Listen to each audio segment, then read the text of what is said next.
everyone. Salam, namaste, adab, and welcome to today's show or today's session. Today we are going to have a topic, my experience as a literary translator. The speaker is Professor Sami Rafiq. She is a very well-known translator and author of many books. On the front, you can see I have chosen 5 of that. Karbala, The Second Exile, The Glory of India, Faruza, and Ahang. And she's going to talk, I'm not sure on all or on some, but that's the topic. And she will be formally introduced by Dr. Faiza Abbasi, who is the director of UGC HRDC, which has a new name at Aligarh Muslim University. And the concluding remarks will be given by a well-known professor at Aligarh, Professor Rafiq Saab, who is a professor at the Department of Mass Communication and a very well-known bilingual literary critic and a Sir scholar. So welcome you all. And now over to Dr. Faiza Abbasi for a formal introduction. Thank you. Assalamu alaikum, everyone. All the distinguished members are present here on this platform of the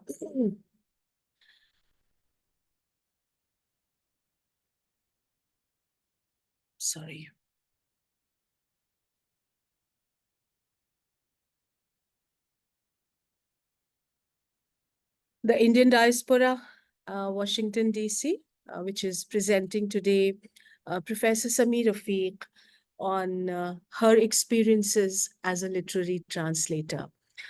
She is, as has been just said in the opening remarks, Professor Sami Rafiq is one of the senior professors of the Department of English here at the Aligarh Muslim University. I have been cutting my paths with her on several fronts. Let me first take the permission from all of you to refer to her as Dear Sami Appa instead of a very formal Professor Sami Rafiq. Sami Appa is a very regular resource person in our courses back at the originally Academic Staff College, then HRDC, that is the Human Resource Development Center, and now, of course, the Malviya Mission Teacher Training Center. We happen to be members of the Rising Beyond the Ceiling, and this book that has been featured here, of the many other books that she's been translated, The Glory of India. We share credits as co-editors for this book. Sami Appa's journey begins with her father's rickety typewriter and some old books, जिनको उर्दू में कहते हैं खस्ता औराक हो रहे होते हैं जिनके, और हम सबके घरों में होती हैं ऐसी किताबें गर्द आलूद, मगर बस कुछ बच्चे when they are growing up they have this passion कि वो इन पुरानी किताबों की जो घरों में हैं उनकी औराक गर्दानी करें. Sami Appa grew up doing this, and at the knees of her very eminent father, she picked up an interest in translation. And it was at the age of 16 when she did her first translation. All she had was some Urdu dictionaries, which evolved into having some more dictionaries from Urdu to English, and some translations of Mir and Ghalib by European translators were the first influences on her. Actually, this father-daughter duo aimed at promoting Urdu through translations. And this aim, Sami Appa has kept dear to her, close to her heart, while pursuing her translations and while pursuing her contributions to language and to literature. Some of the short translations worth mentioning are Art and Aesthetics in Joginder Paul, which was published in Joginder Paul, the Early Writer in 2022. New Ideals of Education, Shiksha Ka Naya Adarsh, published in Premchand on Culture and Education. The Dead Ocean, Krishan Chandra's story, Murda Samandar. Asrarul Haq Majaz's Saneha, which she translated as On the Mahatma's Death. And then it was this story that was published in HarperCollins, Titliyan Dhoondne Wali, which was published in Neither Night Nor Day, and she entitled her She Who Went Looking for Butterflies.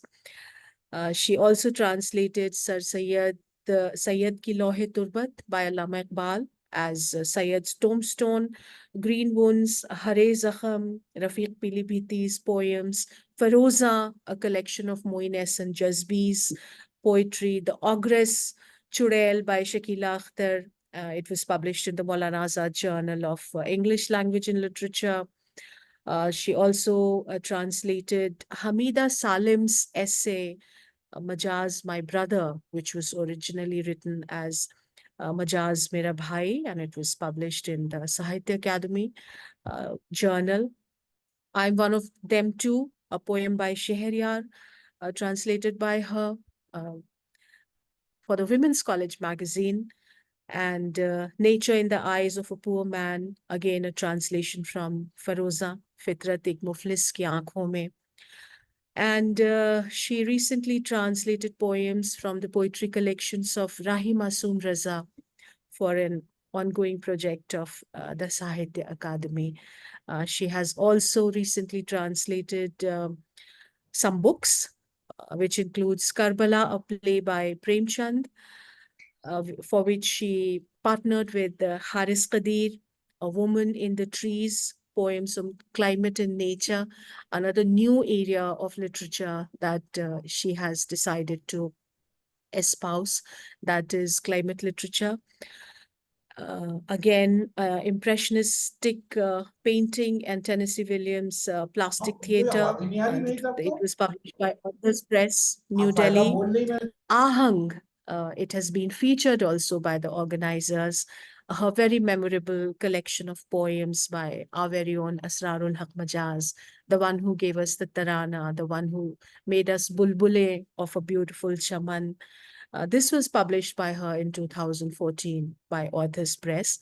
Amongst other poets whom she has translated, we have Sahir Ludhianvi, we have Kaifi Azmi, and we have Raghupati Sahai Firaq Gorakhpuri. She is also the chief editor and contributor of the Clover Leaf, which is a journal of education and evolvement in an all-encompassing spirituality, spiritual heritage education network from Ontario. And she is also, as I mentioned, the co-editor and translator of The Glory of India, which is a collection of such poems in Urdu which follow the syncretic tradition. I mean, Urdu being very famous for Main, Meena, Saqi, Ishq, Ashiqi, but along with that, Urdu also being a language of poems on Azadi ke Matwale, on environment, Fitrat ki Khubsurti, and also on many other revolutionary topics. So the Glory of India happens to be a collection of such Urdu poetry. Sami Appa has focused on translations of Urdu poetry in conferences in India and abroad.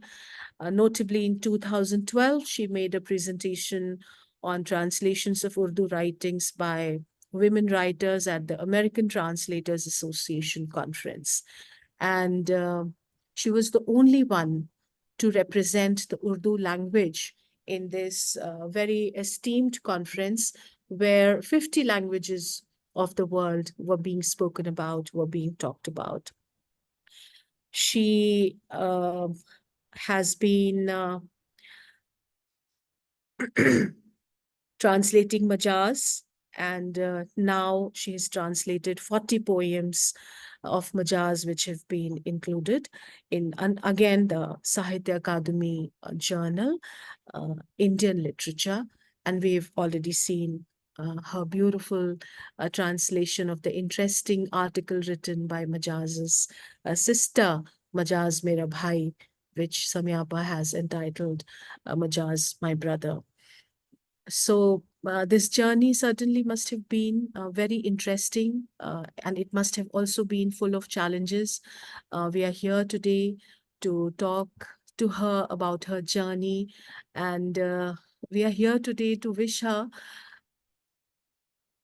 a certain reaffirmation and re-strengthening of her passion, because being at the crossroads of artificial intelligence and machine learning, where lots of human jobs are being outdated and where lots of professionals are being thrown out of jobs because robotics and AI is replacing them, here is something, translation, that even Google cannot replace, because the internet is full of Google Translate fails, hilarious ones, humorous ones, and not just from Urdu to English, but from any language to any language.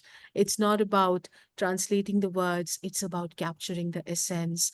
And somebody as seasoned and as senior as Professor Sami Rafiq has not only learned how to capture the essence, but I also know her popularity amongst the students here at the Aligarh Muslim University, especially her students in the drama club, her students in the University Debating and Literary Club, and how she not only knows how to capture the essence while transferring from one language to another, she also has been teaching this art of articulation, this art of translation. So congratulations, Samiapa. This is no mean feat.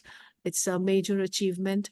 We wish that you leave behind you a lot of followers who keep this branch of literature alive, and may long live Urdu, and may long live ardent aficionados of Urdu like you, like us, who can leave behind a heritage of this language, not only in Urdu, but also in other languages, especially English, given its outreach and given its popularity.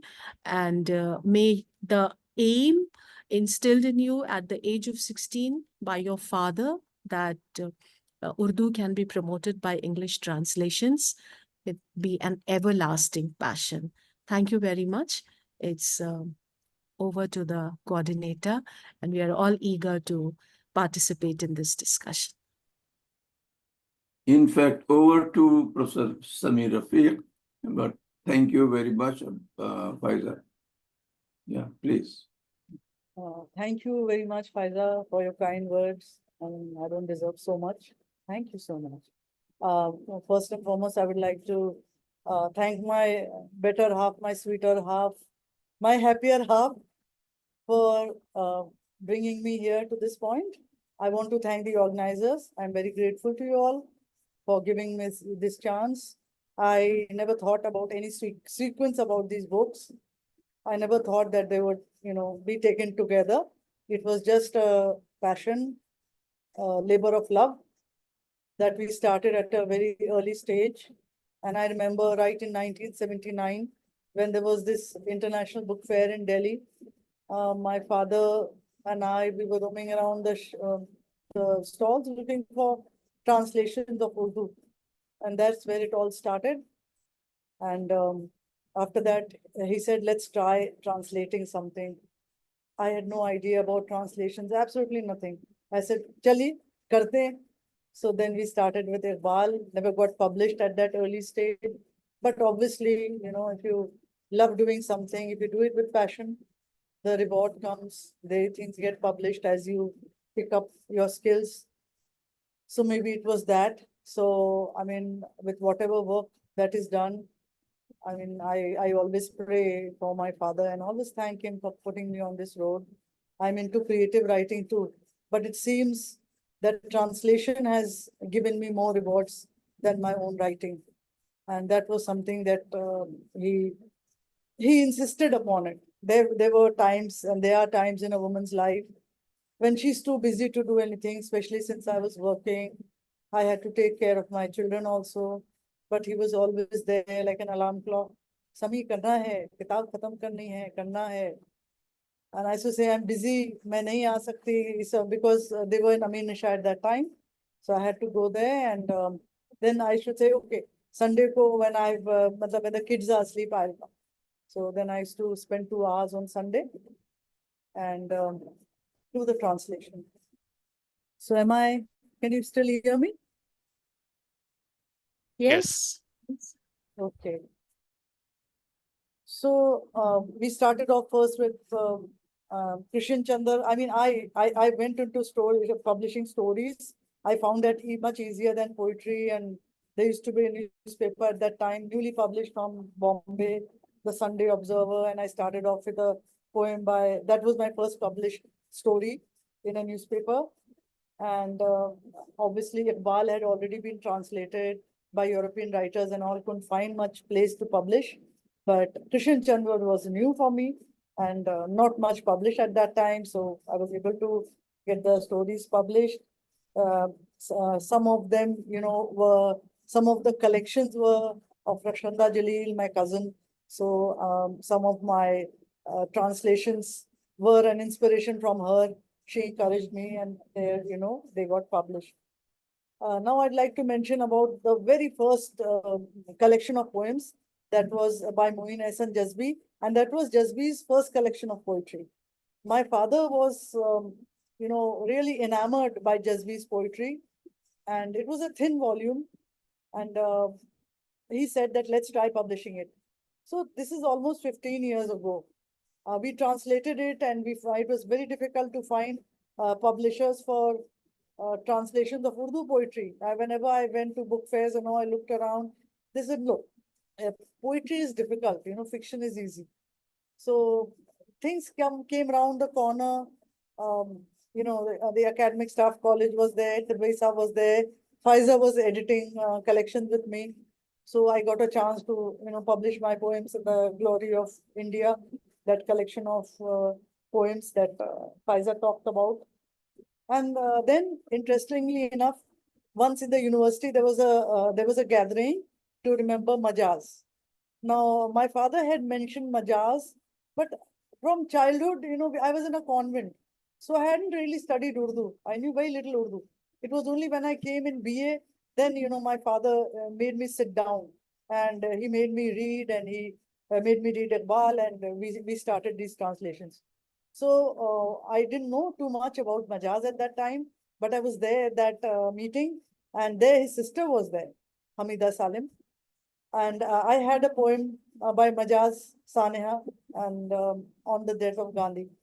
And it was a very, very beautiful and a very evocative poem, a very deep, tragic sense of loss of Gandhiji on his assassination. So I read that out. I was asked if you would like to read something. She was so happy with that. Now this is almost 10 years ago, I think more than 10 years ago. She was so happy about it. And she said, I have a request to make to you. Can you translate my brother's collection of poems into English? So I said, your collection? No, not my collection, because she has written 2 or 3 novels. So she said, no, my brother's collection. From that time onwards, we were sitting translating Majaz. My father was very happy with it because he liked Majaz immensely. And then I learned about his tragic life. And then I went to that essay, Majaz Mera Bhai. And I found a copy of that essay in a battered old magazine in Azad Library and was not allowed to, sorry, not magazine, but journal. I was not allowed to take the journal home. And I had found that essay so impressive. So I used to go and sit every day and translate, a page or so. And the interesting thing was where I was sitting, the picture of Majaz was right in front of me, the place where I used to sit. I found it a very strange coincidence. And anyway, I managed to translate without, getting the journal home. I had to sit every day for 1 or 2 hours. And then I thought, when I came out with this translation of Majaz, I included it in that. I included also a translation of a poem by Rahi Masum Raza, Morning Majaz. It's a very musical poem. I would like to read some of my translations bit by bit, the different writers. So anyway, so Majaz, it took 10 years. I couldn't find a publisher. It was very difficult. Eventually, when I found a publisher, that time Hamida ma'am had become very old and was really afraid that I made a promise to her. Will I be able to keep that promise? Fortunately, just 2 years, I think, before her passing away, I was able to send the book to her. At that time, she had become immobile she could not move out of her house, but at least she was happy about it. So it was a great learning experience, especially that essay, Majaz Mera Bhai. Actually, it was an apology for a brother whom everybody accused of being a drunkard. And it was an apology for him in defense of a brother that he was a very fine person, a recounting of their childhood days together, a very powerful and a very sentimental piece. And there she mentioned some kind of family traditions also. One thing that has always remained with me, I occasionally called Hamida ma'am, and one day I asked her, I said, ma'am, that I translated something. What was that Jinnat Dada that you mentioned in your essay? So she said, ha, Jinnat Dada the. You know, it was like Majaz had become insane. He had been in and out of mental asylums. And also she said that in that essay that 2 or 3 generations back, Jinnat Dada had got a bride much younger than him. And there was a little boy who was very mischievous. He hit him with a stone, mocking him. Are kitni, kam umar ki dulan leke aaye Jinnat Dada. Jinnat Dada was very angry. And he cursed that in future, every generation will have an insane person. So she used to say that this was the story of Jinnat Dada, which was believed in all the generations, and maybe Majaz was also because of one of those curses, he had gone insane. So these were some things that I learned. I learned about a lot about Rudoli, Majaz's hometown. And then, I mean, it took a long time to get that published. And finally, in 22, Jasby got published. So I owe them all to my father. I had them all filed away, but I found it very difficult to find a publisher. And then there was this Kefi Azmi. My father was bedridden. That was in 2018. So he was still trying to sit up and complete the collection of poems with me. And I think a handful of poems were left. And I told him that I will manage. And the last time that I saw him in his conscious state, he said, "Ki us kitab ka kya hoga?" I said, "Don't worry, it will be published."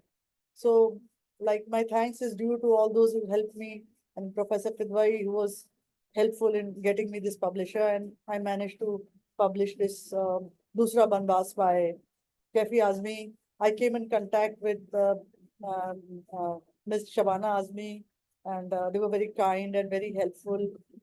And another interesting event that took place, for that I would be very grateful to Professor Nuzhat Hussain from Lucknow, and she's the director and the chair of the Lucknow Medical College, I think, and she loves art and poetry, and she used to be my senior in St. Mary's Convent, Nainital. We met after a long time, and she insisted that we'll have a program in which we will blend Kathak with poetry. She said it sounds like a wild idea. I don't know whether it's possible. So we did this in the Lucknow Literary Fest, and she got me a spot. And then, she got a dancer, a famous dancer who has a school in Lucknow, a Kathak dancer, Surbhi Singh, who performed flawlessly, and there were readings and in Urdu, and then my recitation of the translations of Jasbi and her dance movements, and the program was a crowd puller. I mean, it was amazing what she did with it, and it was a very novel idea, and that's why I'm really very grateful to Professor Nuzhat Hussain, who came up with this idea. And recently I completed some about 30 poems by Rahi Masum Raza, which are likely to be published by Routledge. And again, it was an eye-opener. And I was asked to write the introduction to what I had done, because it's a part of a series. And I remember seeing Rahi Masum Raza sir in 1980 for the first time. I was not acquainted with Urdu poets, and I saw that polka dot muffler around his neck and with a slight limp, and going, meeting people. There was a public gathering, and he was so outgoing. And then when I read the poems, I found his style was something, all those memories came back. he's very original and very unusual in his style of writing.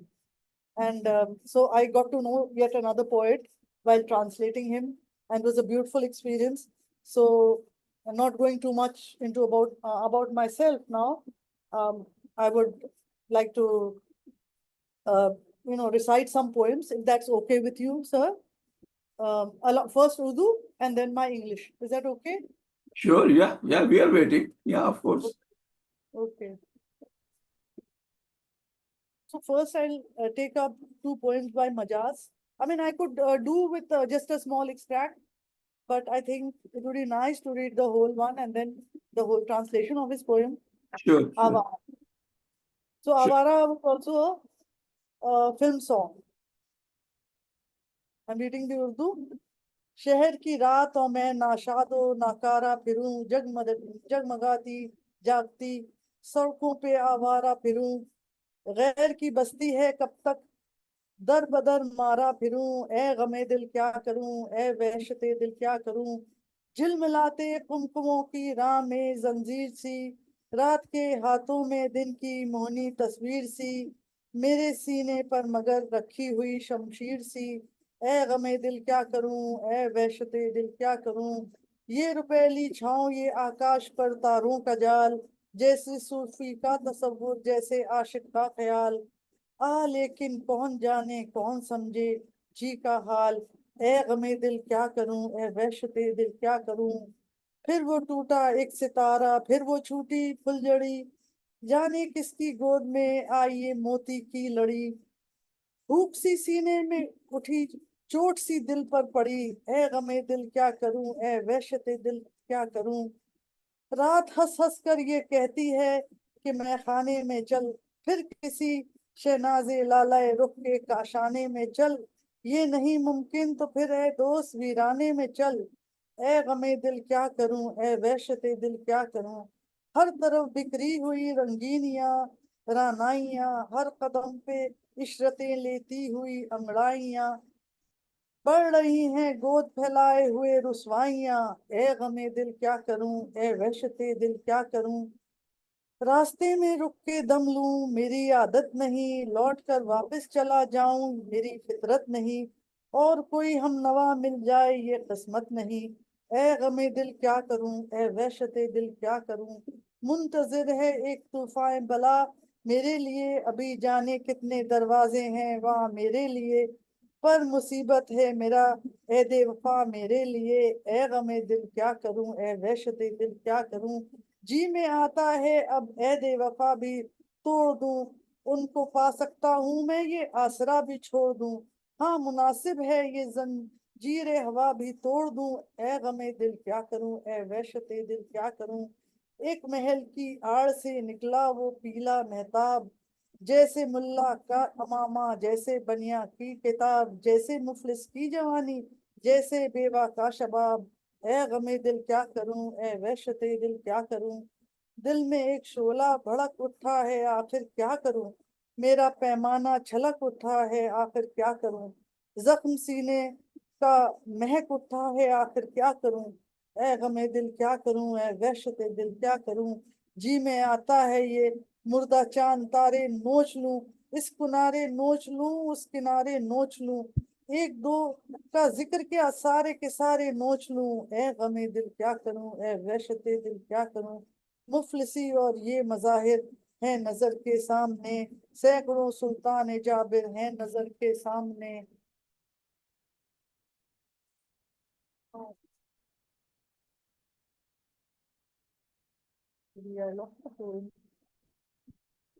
Anyway, I have read most of it. So I'll read the translation now. I've lost the last paragraph. I had got the copies. Now okay, I've got it.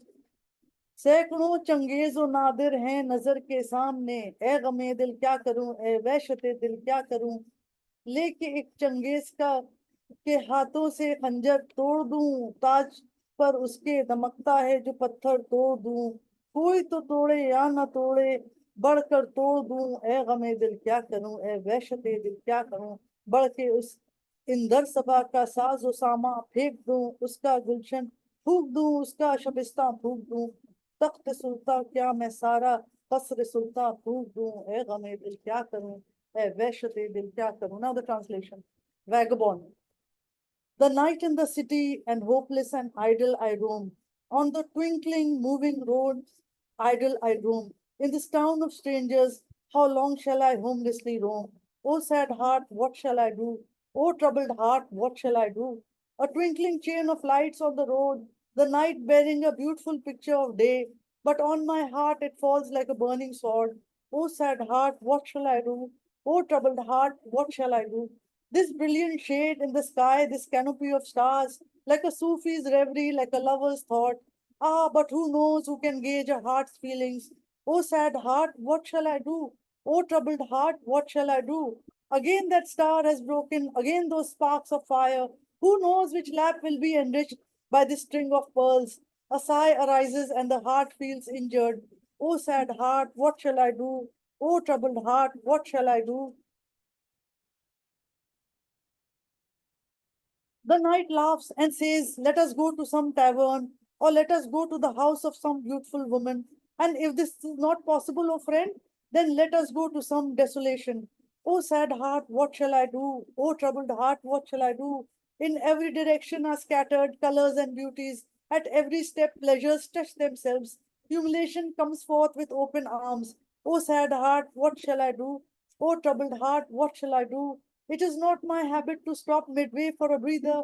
To return after leaving is not in my nature. To find a like minded friend is not my destiny. O sad heart, what shall I do? O troubled heart, what shall I do? An enormous storm awaits me. There are still many doors to open for me. Every trial is for me a promise. O sad heart, what shall I do? O troubled heart, what shall I do? I feel like breaking all promises now. That I might get her, I want to give up all such hopes. I think it even possible to break the chain of this vine. Oh, sad heart, what should I do? Oh, troubled heart, what shall I do? A yellow moon rises from the shadow of a palace, like the turban of the mullah, like the book of the moneylender, like the youth of the impoverished, like the beauty of a widow. Oh, sad heart, what shall I do? Oh, troubled heart, what shall I do? A flame has leapt in my heart. What shall I do? The wine has leapt from my goblet. What shall I do? The perfume has leapt from a wound in my heart. What shall I do? Oh, sad heart, what shall I do? Oh, troubled heart, what shall I do? I feel like tearing out the dead moon and stars to tear them from this end, from that end. Why talk of one or two? I want to tear them all. Oh, sad heart, what shall I do? Oh, troubled heart, what shall I do? So I think this is complete. And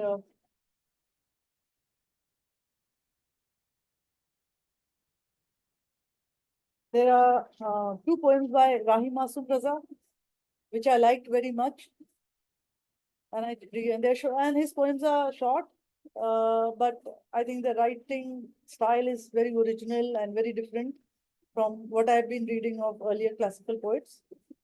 So, हम तो हैं परदेश में, देश में निकला होगा चांद, अपनी रात की छत पर कितना तन्हा होगा चांद, जिन आंखों में काजल बनकर तैरी काली रात, उन आंखों में आंसू का एक कतरा होगा चांद, रात ने ऐसा पेच लगाया टूटी हाथ से डोर, आंगन वाले नींद में जाकर अटका होगा चांद, चांद बिना हर दिन यूं बीता जैसे युग बीते, मेरे बिना किस हाल में होगा, कैसा होगा चांद. Now my translation. I am away from my homeland. The moon must have risen in my homeland. How lonely must the moon be on its roof of night, in eyes where night floated like coal. Perhaps the moon is a teardrop in those eyes. The night of separation is long. Come, let us talk. Oh, cool winds, you must have often seen the moon. The moon must have misinterpreted my silence. What must the moon be telling people about me? The night tugged so hard that the thread in hand broke. The moon must be stuck in the neem tree in the courtyard. Every day without the moon feels like a passing age. How would the moon fare without me? So this was one. This is another poem by Rahim Masum Raza that I like very much. Main ek pheri wala. Again, his broken syllables and the way he just used words which are sort of a kind of montage that he uses, a collage that I find very, very engaging. मैं एक फेरी वाला मैं एक फेरी वाला बेचू यादें सस्ती महंगी सच्ची झूठी उजली मैली रंग बिरंगी यादें होठ के आंसू आंखों की मुस्कान हरी फरियादें मैं एक फेरी वाला बेचू यादें यादों के रंगीन गुब्बारे नीले पीले लाल गुलाबी रंग बिरंगे धागों के कंधों पर बैठे खेल रहे हैं ठेस लगी तो चीख उठेंगे धागे की गर्दन से चिमट कर रहेंगे मैं फिर इन रंगीन धागों में यादों की कुछ नए गुब्बारे बांध के गलियों बाजारों से कच्चे दरवाजों से आवाज देता गुजरूंगा सस्ती महंगी झूठी सच्ची उजली मैली यादें ले लो होठ के आंसू आंखों की मुस्कान हरी फरियादें ले लो so translated I am a street hawker I'm a street hawker, peddler of memories, cheap or costly, real or fake, bright or dusty, lively memories, sobbing lips, smiling eyes, green please. I'm a street hawker, peddler of memories, vibrant balloons of memories, dancing on the shoulders of colored threads. One poke will raise a scream, clinging to the necks of threads. I will bind new balloons of memories to the threads and roam the lanes and bazaars, pass by some doors falling. Come buy these, cheap or costly, real or fake, bright or dusty, lively memories, sobbing lips, smiling eyes, green please. Come buy these. So this was something from Rahima Sumraza. And there was this, when I translated Majaz, I found out that there was an essay written by a late Professor Viqar Hussain. And I translated his essay and added it to my collection of poems by Moin Ehsan Jazbi. And I just read one or two of a few couplets which I liked. I liked one of his poems, which was Moth. And so a few couplets here and there. जिंदगी गो लाख बन जाए तबस्सुम आफरी जिंदगी लेकिन तबस्सुम के फसानों में नहीं even if life becomes a source of smiles life cannot be found in the stories of smiles आज फिर दिल की याद आई है जर्रे जर्रे को देखता हूं मैं I remember my heart again today looking at each and every particle.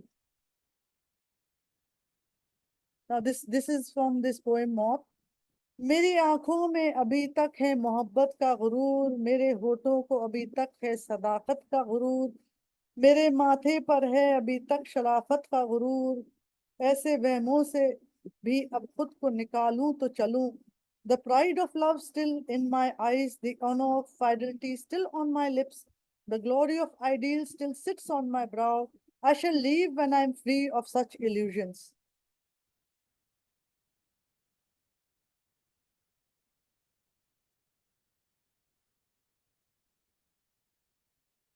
तेरी पलकों पे लरसता तो है एक अश्क मगर आसमानों में धड़कते ही नहीं Kalbe नजूम A tear shivers on your lashes but the hearts of stars do not merely throb in the sky.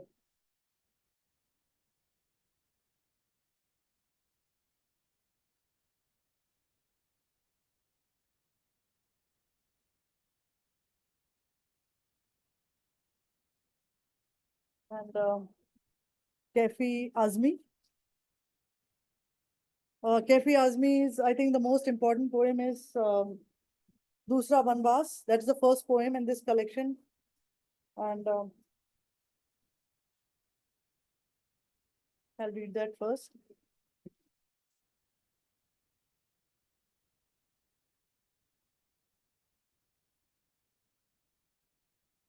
Dusra Banvas.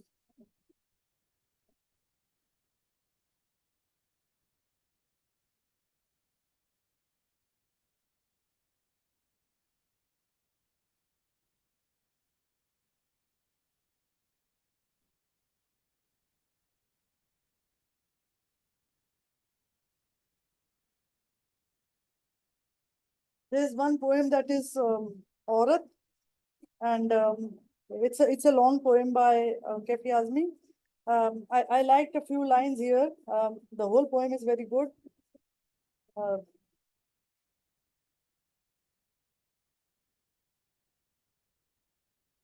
I will read out the Urdu first. कहर है तेरी हर एक नरम अदा तेरे लिए, जहर ही जहर है दुनिया की हवा तेरे लिए, रुत बदल डाल अगर फूलना फलना है तुझे, उठ मेरी जान मेरे साथ ही चलना है तुझे, कद्र अब तक तेरी तारीख ने जानी ही नहीं, तुझ में शोला भी है बस अश्क फिशानी ही नहीं, तू हकीकत भी है दिलचस्प कहानी ही नहीं, तेरी हस्ती भी है एक चीज जवानी ही नहीं, अपनी तारीख का उन्वान बदलना है तुझे, उठ मेरी जान मेरे साथ चलना है तुझे. सो translation.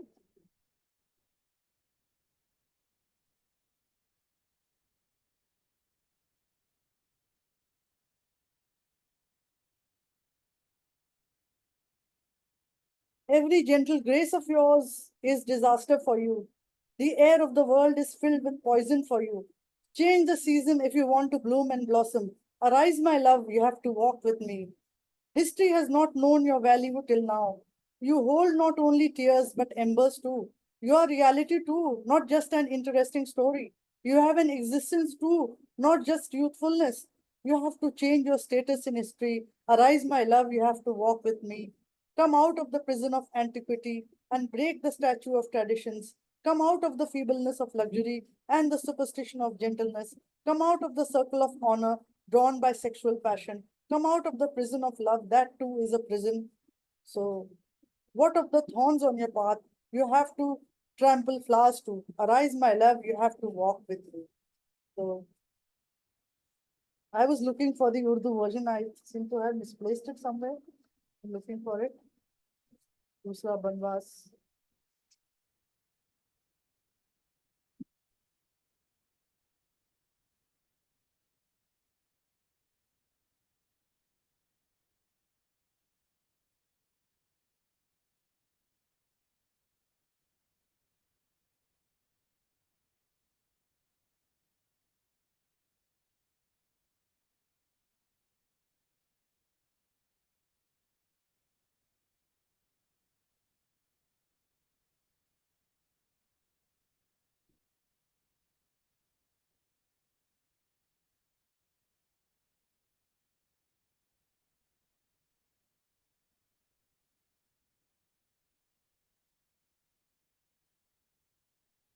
I want to read the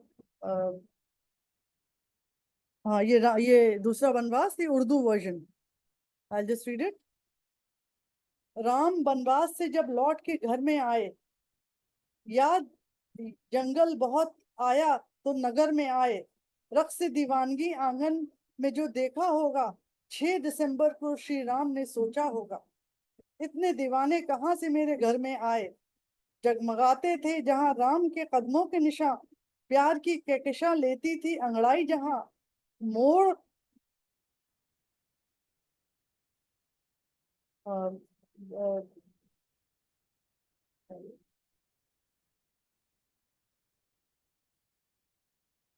one minute. मोड़ नफरत की उसी रह गुजर में आई, धर्म क्या उनका था क्या जात थी ये जानता कौन, घर ना जलता तो उन्हें रात में पहचानता कौन, घर जलाने को मेरा लोग जो घर में आए, शाकाहारी थे मेरे दोस्त तुम्हारे खंजर, तुमने बाबर की तरफ फेंके थे सारे पत्थर, हाय मेरे सर की खता जख्म जो सर में आए, पांव सरजू में अभी राम ने धोए भी न थे कि नजर आए वहां खून के गहरे धब्बे, पांव धोए बिना सरजू के किनारे से उठे, राम ये कहते हुए अपने द्वार से उठे, राजधानी की फिजा आई नहीं रास मुझे, 6 दिसंबर को मिला मुझे दूसरा बनवास. So this I'll read out the translation now.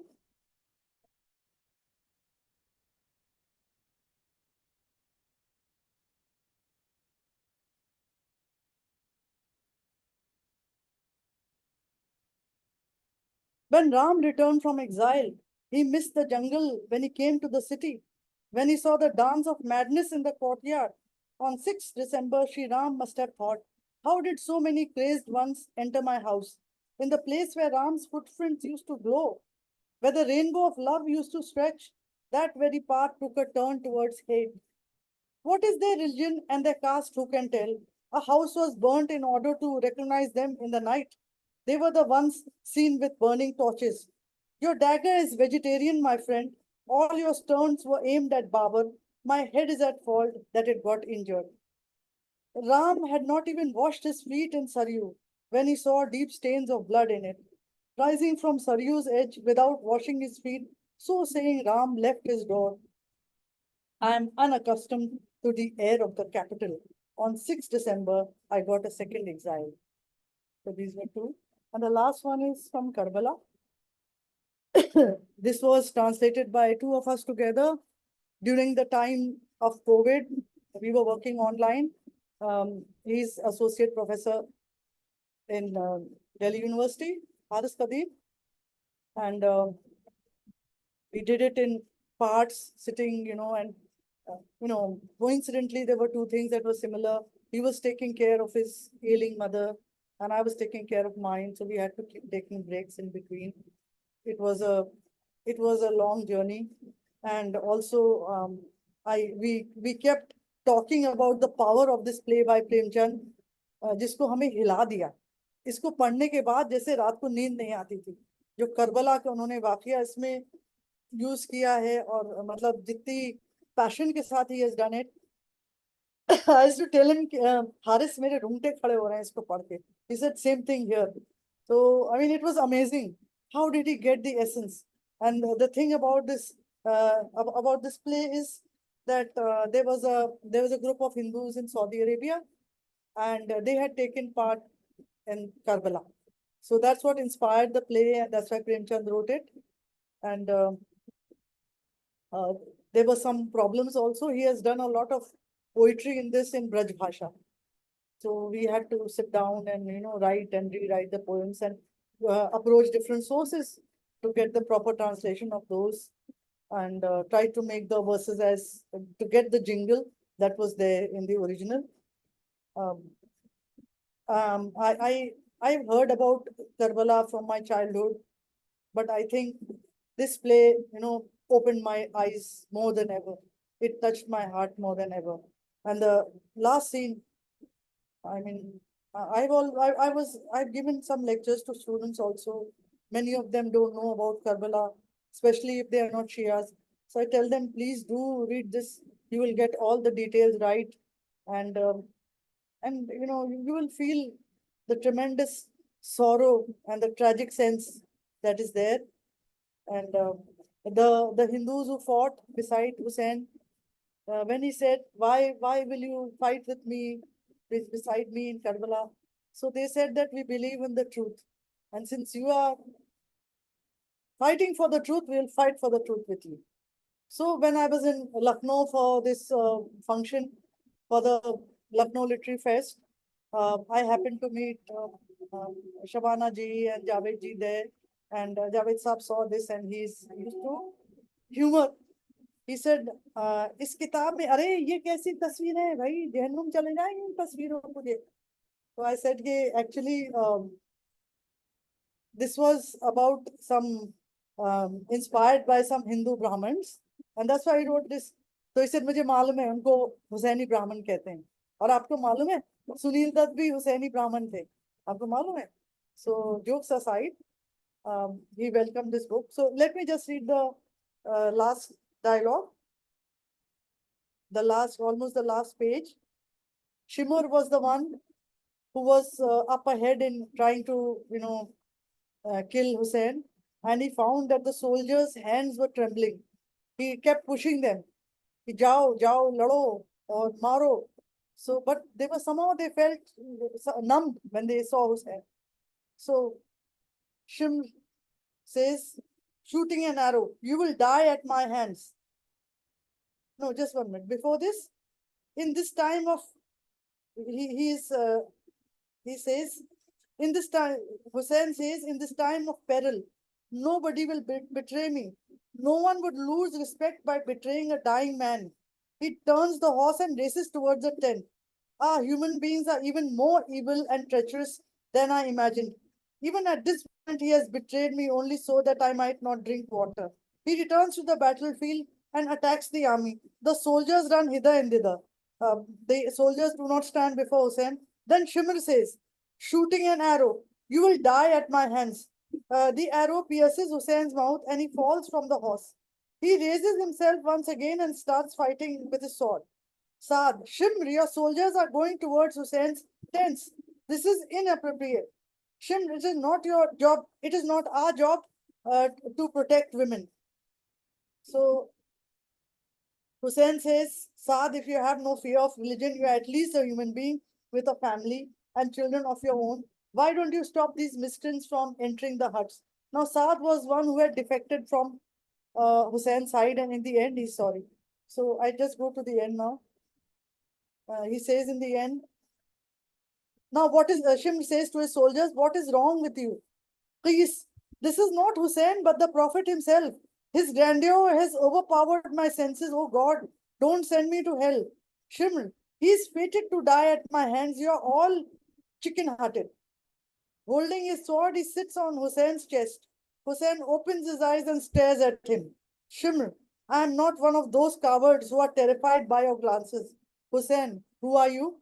Shimr says, my name is Shimr. Hussein, do you recognize me? Shimr, yes, I know you very well. You are the son of Ali and Fatma and the grandson of the Prophet. Hussein, even after knowing this, you are going to murder me? Shimr, I love wealth and property more than heaven. He attacks with his sword and Hussein's head is severed from his body. Saad, weeping, Shimr tells Ziyad that I do not want the property of Rai. Maybe there is still a chance to get deliverance. He stabs himself with his spear and falls lifeless on the ground. Several soldiers in the army hide their faces in their hands and weep.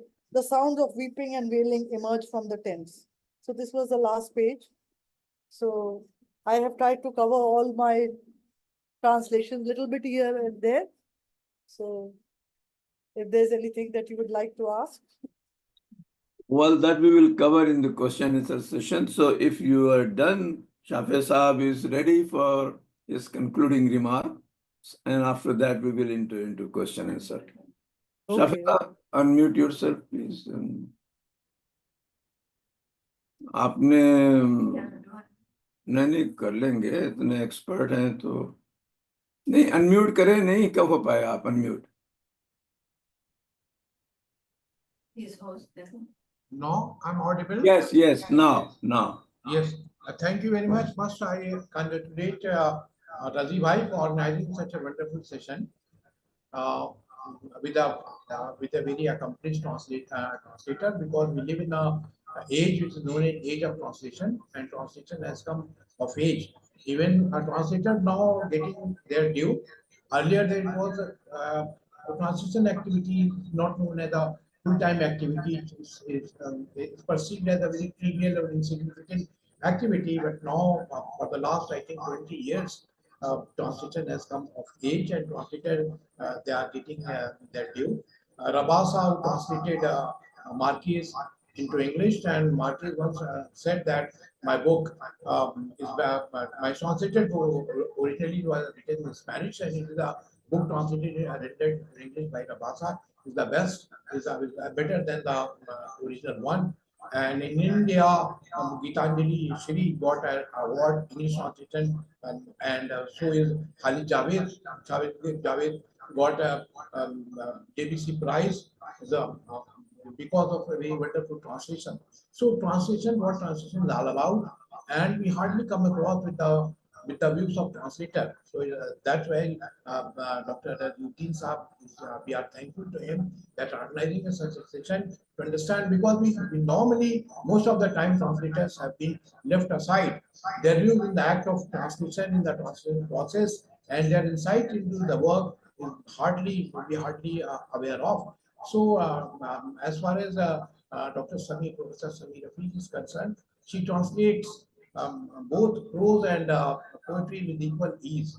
and he's translated Majaz, Krishandar, and Rahi Masum Raza, and many more. And he just Karbala, the translation, and you know, reading translation of Majaz. You know, Carlo Coppola has also translated this poem, and his her translation sounds better. I'm not saying it's better, but certainly it is just because it is translation is not finding equivalence. Once I was reading an interview of Rabasa, he says, what is the role of translator? He says translator is like an actor. A text is there, and his job is to increase the readability, or whatever you can say. To basically, translator is not traitor, treason, and so many people they say like that. And Rabasa says a very well-known translator. He says translator is basically actor. Like in a film, there is a script and there is an actor, and actor is recognized everywhere, and he just adds creativity to the original text. So translator is like that. So that's why this kind of session is very important for us to understand, because we know so many theories of translation. I'm just discussing a bit about it, but we are getting the what is the translation experience, how the translation works from horse's mouth. So that's why it's a much more rewarding. As far as translation is concerned, basically it's not finding equivalence. Rabasa, again, am just quoting him because his book is the prison and translation and its disconnects. He just dismantled what translation is all about. Translation, what translation is. He talks about that translation basically is surgical reading. The people say it is a traditional reading, and we read text twice and thrice before rendering it into any language. But he says, I go for surgical reading. What surgical reading is? If you just the translation Professor Sami Rafiq was reading, it is basically it is a product of surgical reading. Surgical reading means first you have to dismantle the cultural variables, cultural variants. You can understand what are the cultural variables. If you are translating Majaz, if you are translating Jaspi, he just referred to Jaspi as well. So he just tries to locate there, because you see, fluency, we talk about the fluency is the only criteria. One of the very famous Urdu critic, Hassan Askari Saab says, we talk about in Urdu, we say Rawani. So he says Rawani to Nali mein bhi hoti. Translation is not right, is not all about fluency. When you read a text, you must understand it is something rendered into any other language. So we say it's the foreignization. We make it somewhat text, we make it somewhat alien. So you can understand it is not a original text. So what if you read Professor Sami's translation, read Karbala is also rendered, is also published by Oxford University Press. Recently, another translator has done it. But if you just read both the translation, then you can understand the difference, the cultural nuances, because she belongs to Lucknow, so she knows much more about the cultural nuances, and he rendered. So that's why the act of translation is not finding equivalence, because it's not a mathematical equivalence. You go for a word and you can find out. Take the example of two words exist for tanhai, loneliness and solitude.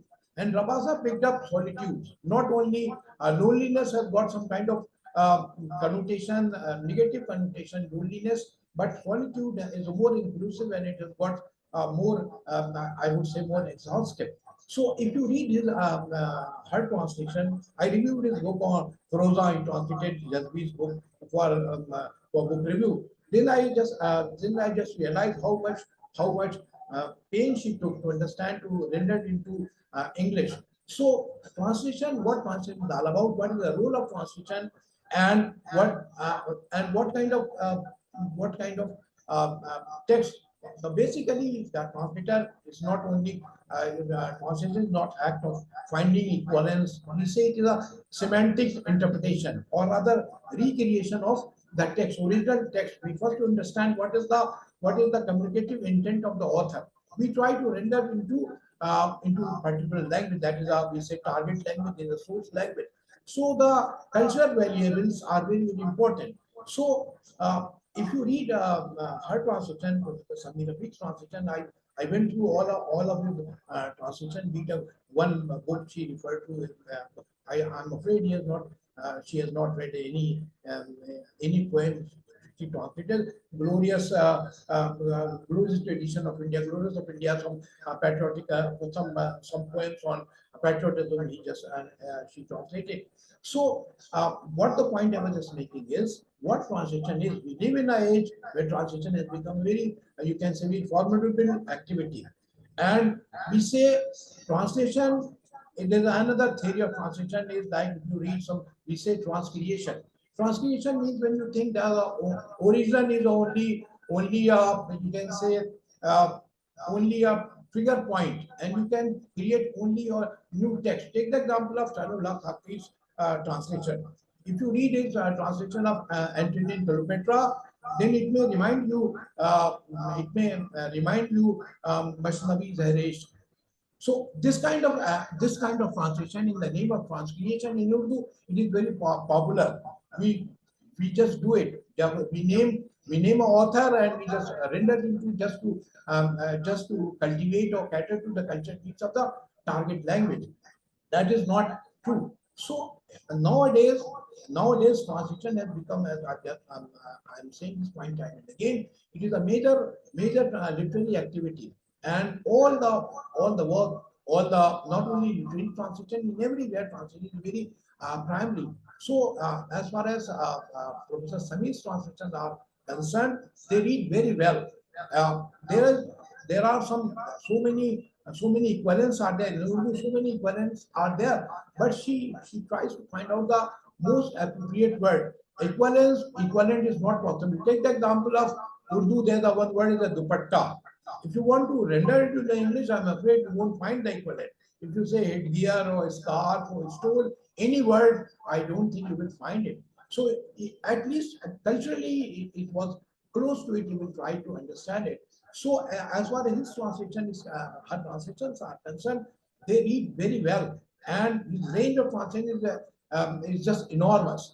Be it Jazbi, Majaz, and Rahi Masoom Raza. Rahi Masoom Raza is just, I don't think in the, his poetry is very popular. Not many people they read Rahi Masoom Raza, and he's known for his Adha Gaon and Mahabharat, but he is not known for his poetry.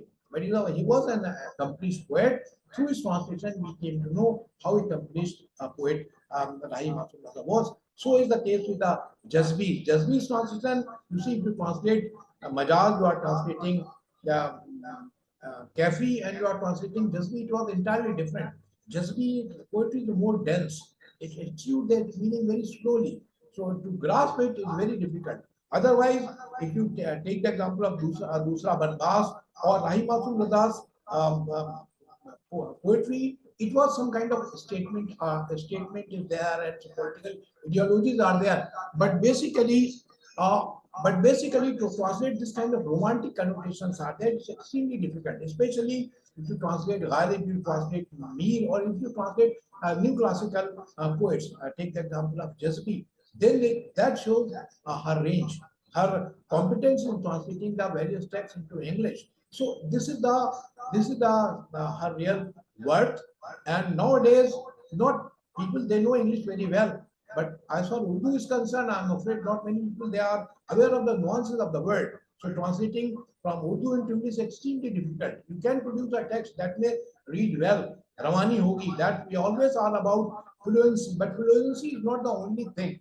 The thing is that if you read a text, you must understand it's a foreign text. It is the alien. It is not your experience. So you have to make up extra bit, something which is culturally not universal. So this kind of this translation is not only reads well, but it gives you something to understand or to understand in a better way. So cultural, I would say the cultural transposition of nuances and feelings and emotions are equally important. We say it is the cultural semantics. She tries to find not the only the proper word, the most appropriate word. Maybe there, maybe better, but culturally the close word. She always look for that. The word may not be most proper.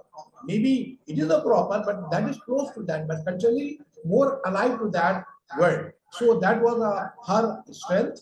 So again, I congratulate Dr. Naziruddin for organizing such a wonderful session with our celebrated translator, Professor Sami Rafiq. And not many people they recognize, they hardly give recognition to translator who just work hard and they remain unsung. Nowadays it is not the people they give credit. I'm just giving the example of Rabasa. And now the post-colonial theory says, post-structuralist says, no, the translator they could intervene time and again. They can recreate, and their intervention is very much required. But there are so many translators. I think Professor, I think translation in question answer session. I would request Professor Sami to respond to that. That her basic concern is to remain close to the text or give creative liberty. You can, because you can intervene as you wish. You can culturally, you can recreate a new text, brand new text. You create a text upon a text. It is translation is like that. The post-colonial guys we wrote on that, and she says, no, you are a reader and you can create a parallel text. So is it possible to do that? Then it is a translation or new text, or you are the prison of the text. You may be convicted on many a time being a prison, but you have to take liberty. You are basically trustee. You are I think the most I would say most respected prison of the text. You can take liberty, but you have to stick to the original so that the original nuances is not lost. But still, you are not supposed to make it a universal experience. Domestication, we say that you are reading a Shakespeare or you're reading Masami Zarish. They are two different things. So in English, it should be like that you are reading a Urdu text. That is not, you are not reading Wordsworth or Shelley or any other poet. So this is to maintain a balance. It is very, very difficult. I'm delighted to say that the Professor Sami Rafiq just tries to maintain the balance. Thank you very much. Thank you, Shafi Saab. Thank you very much. All three speakers have done very well. So now we will enter into question and answer session. Before that, the announcement as usual for the coming Saturday. Danish Iqbal was missing for a couple of months. He was traveling to Central Asia and other places. He's back and he is going to present Raja Mehdi Ali. Perhaps a lot of among you remember him, a very prominent poet of yesteryears, and he was one of the great lyricists in the Bollywood film industry, and all the films. Danish is going to cover a lot from the songs from those films. Artists from this group in Delhi are going to participate. So after this announcement, now it's over to Dr. Rafat Hussain for moderating this question session. Rafat? Thank you, Dr. Raziuddin. And the session is open for question and answer. Please raise your digital hand. Razi bhai, where is this echo coming? So anyway, so please raise your digital hand or Shafi साहब के घर से है, शायद कोई दूसरी device on हो. I'm not sure. They must be sitting close to each other. So anyway, so then you can show your interest in the chat box. And before we begin the question and answer session, let's thank Professor Sami Rafiq and Dr. Abbasi and Professor Pidwai. And it was a wonderful session. Let's see. So the first question is from Dr. Nazir Ahmad. We would like to applaud and acclaim your work, Dr. Rafiq, your lifelong efforts in translation, especially from Urdu to English. Any translation is necessarily a mapping of one culture into another.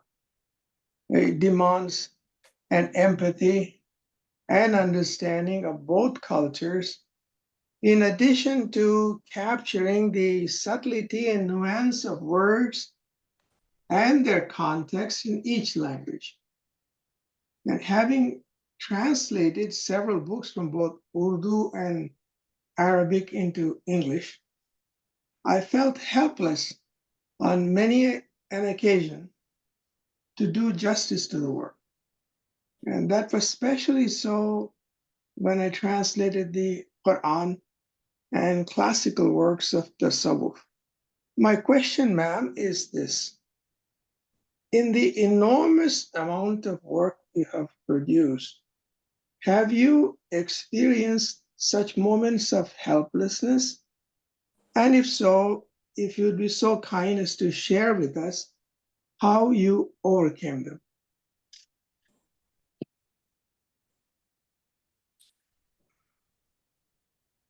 Yeah, Professor Rafiq, please. Translation is not an easy thing. And especially, when one translates from the Orient to the Occident. I mean, if it is some language that is an Asian language, suppose within India, 2 languages, it's much easier. But from Urdu to English, it's extremely challenging. And over the years, I have tried to find resources to help me out. I have often got stuck, and I'm fortunate to be in a university environment. They are experts in different faculties, and so I have taken help. I used to have my father at hand, who was an expert and who was very passionate about Urdu. He seemed to have all the answers. But after his passing, I was sort of stumped at times. But then there was always somebody, some faculty somewhere, and Professor Asmi, he's also very well versed in Urdu, and so I have resources. So I consult people. I try to do some research, and that's how. Of course, there are moments where it really gets very difficult, but I don't let it go. Have to reach to the end. Must find a resolution to it, a proper translation to a certain word. Thank you so much. And another question is from chat box, Asha Pandey. Oh, no, Asta Pandey, sorry. What are the key points we have to keep in mind during translation? Is there any book that we should go through before translating? One should read the text thoroughly. One should be well versed with the language and the culture of the source language. That's very important. I mean, it makes a difference. If you're an outsider who is learning Urdu, and if you are somebody who's been brought up in that culture, it makes a whole lot of difference. And then reading the text thoroughly, getting it into your heart and soul, then only a successful translation can be there. Because it's not just words or rearrangement of words. It comes from heart and soul. So अगर उर्दू में सुन के उसको झूमे तो English में भी झूमना चाहिए. It should be that. Thank you, very well said. Next is Dr. Abdullah. Abdullah, please. Assalamualaikum, Shafi Saab. That was a good session, number one, and good translation we listened. But Shafi Saab actually explained some of the nuances of the translation and the difficulties and all that. But the thing is that if you are living, say you translate from Urdu into English, so maybe people in India who understand English, they can appreciate better than perhaps a person living in England, because the cultural nuances are lost.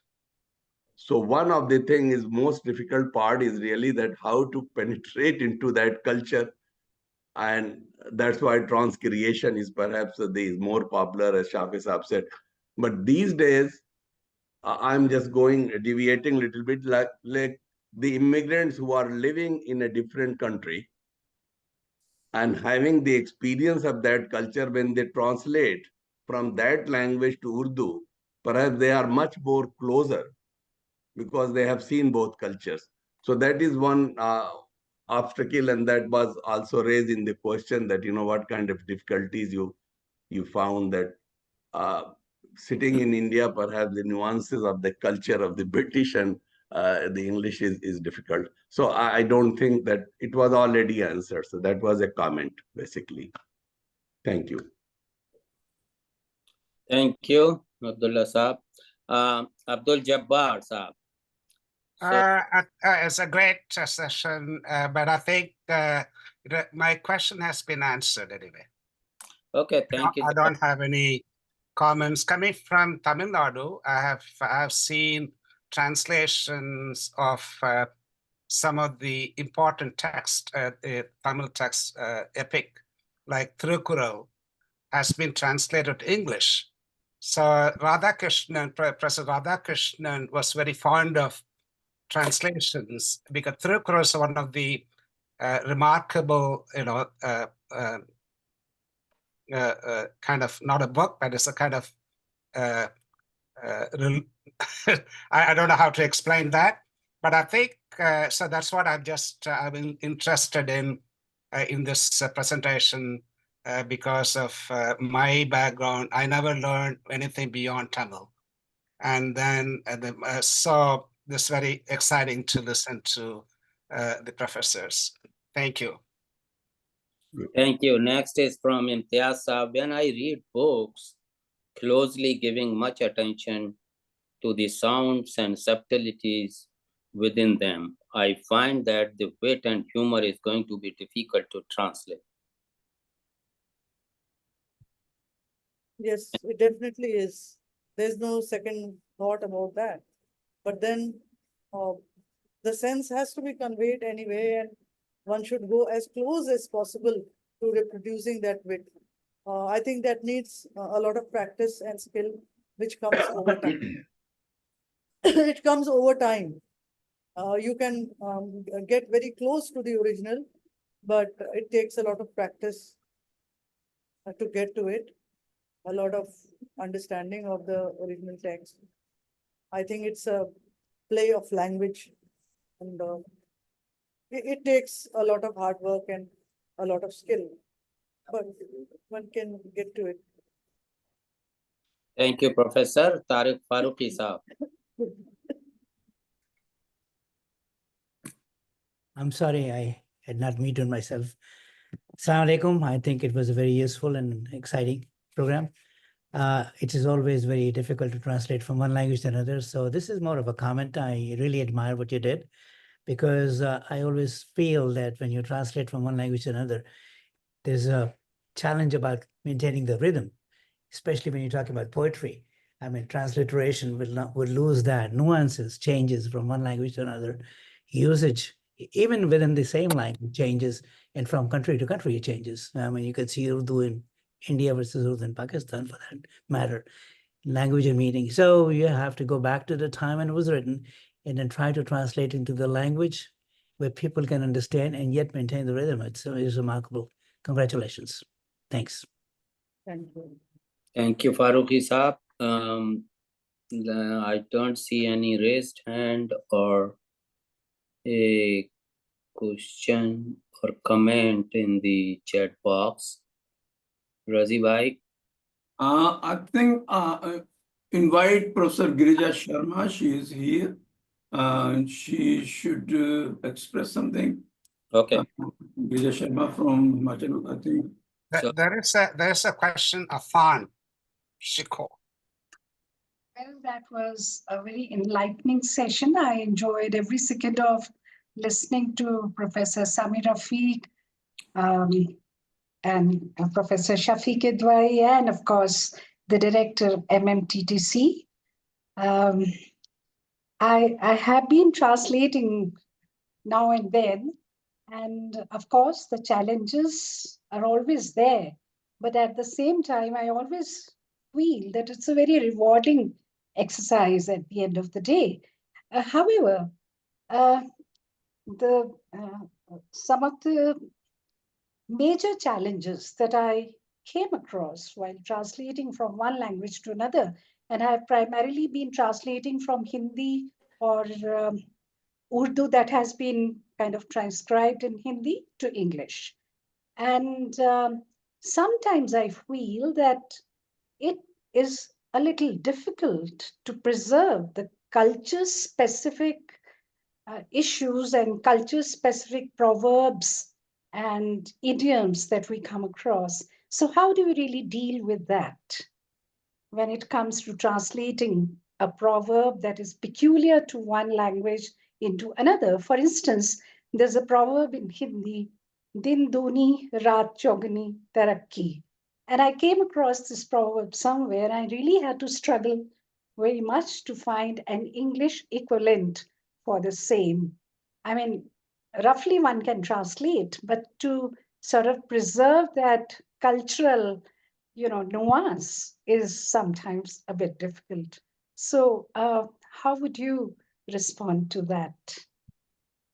It certainly is very difficult because idioms are very difficult to translate.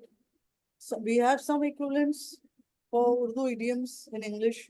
And since I teach translation studies also, then we talk about this, then how do we deal with it when there is no equivalent to an idiom, which really sounds very difficult, it sounds very rare.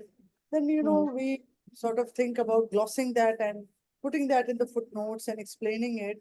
If it's, if it's a prose piece, poetry, I think it depends on the flow and the rhythm.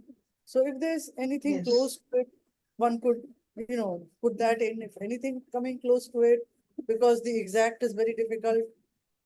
But then also something could be put in the footnotes. For example, you have something in Hindi that is Grey Pravesh, or in Urdu you have Salami. Now, what do you do about? Sometimes they are used as such, as the words are used as such. And sometimes if you have an equivalent, use that, or we put it in the footnotes, try to explain it. When we talk about translation studies, we think about these issues and we try to look for resolutions to them. Definitely very tough. Prose is a bit easier, I think, but then poetry is much, much more challenging. There's the rhyme to deal with, the flow, and of course the vocabulary and the grammar, and I mean everything is, it's very difficult. You just can't follow the same pattern in English. But again, I follow the feel. I try to get the feel. How would I feel if I want to talk about something in English? That same thing in Urdu, and then how would I sort of create the same feeling if I spoke that in English? Absolutely. So that's what I'll try to follow. Yes. So all of us feel that the challenges are the same everywhere. And so far as footnotes are concerned, I guess that's what we should do sometimes. Like translating a word like chadar. It's better to retain chadar than to translate it into a sheet or something like that. So thank you very much. 1 minute. There's one word, daman. So we have a struggle, my father and I, that was right in the beginning. We didn't have internet and all. Daman. Daman, we went through all the earlier translations because you learn a lot from previous translations also. How did Europeans translate that? We eventually came up with the garment's edge. So it's like this, there are some fixed terms which are used again and again. So that also helps. If you see somebody else's translation before you, that helps. Thank you very much. Thank you. Welcome. Thank you. Dr. Iltafat Hassan, please. Is that for me, Hassan Ghayas? Okay, you are. Gee, I had actually resolved not to ask a question, पर आदत से मजबूर हूँ, लिहाजा पूछ रहा हूँ. I read a mesmerizing translation of Allama Iqbal's Asrar-e-Khudi by Professor Raynald Nicholson, who was also his professor at Cambridge.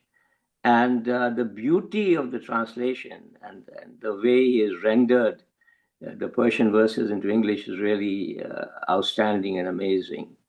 I also read Rumuz-e-Bekhudi, translated by Dr. Maqbool Ilahi. I think Professor Arthur Abri has also translated it, but I couldn't get hold of a copy of that. Now, I'm very keen on reading Iqbal's translations and would be very happy to know of some good translations of his Persian or Urdu poetry rendered into English. And so I would be very grateful to get some leads from you as to which are good translations that I can get hold of and enjoy reading Iqbal. We have such learned people here, the celebrities here, Professor Shafiq, Dr. Faiza. I hope you can, help out with this. Ghayas Saab, I will provide you Shafiq Advai Saab's and all three speakers' email. You can communicate with them, maybe. I'm already in touch with the Riyaz sir. I think we have known each other for like 6-7 years now. Yes. Okay, then you have the connection. Khushwant Singh has done some translations of Iqbal's poetry, Samiapa. I don't know how do you rate it, but I'm sure many of you all present here must have read, and he's really done a good job, I think. Yeah. The apparent paucity of knowledge about Iqbal's translation might suggest that there aren't very many that have been done in English. I may be wrong. So in that case, maybe this is something that those who are fluent in English and Arabic, and hopefully somebody who also is very knowledgeable about philosophy can translate. And Aligarh University is probably the best place to attempt such translations. From Pakistan, there are a couple of good English translation of Iqbal's poetry, and actually a lot from Pakistan in English. So I can provide you later on. Thank you very much. Appreciate it. Thank you. Afan Chico Saab, please. Hello, am I audible? Yes, you are. Okay, so first of all, I would like to thank everyone who organized this. I have worked with Professor Rafiq before. I actually just have made my first foray into translation recently, and I went to her for advice regarding a prose piece actually, by Amir Usmani Saab, which was a piece called Jadid Tanqeed, which is from his collection Masjid Se Mehkhane Tak. So this is my question is particularly related to the work that I attempted to do, and the generous advice that Professor Rafiq provided was amazing. Like, it helped me a lot. But I am still confused about one thing which has bothered me from the beginning. It's about how to translate humor, actually, because this is a humorous piece, it's a work of satire. And there are some people also talked about idioms, which sort of did answer my question a little, but I'm confused as to how certain puns and certain language specific or cultural specific humor pieces can be translated or done justice in the act of translation. I also had another question, if I'm allowed that.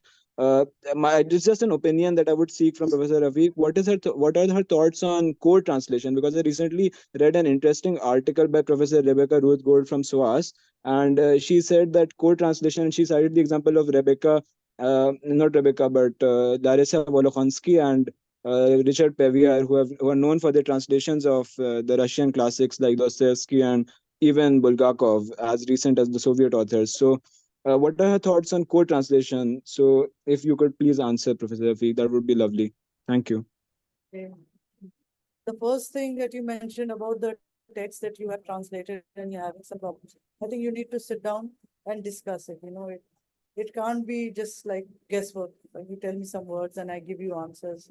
It has to be worked on, researched, and you might need to consult some people. Sometimes the idioms may be from Persian or Arabic or any other language. So you need to do some research before you translate those quotes or idioms or puns or whatever they are.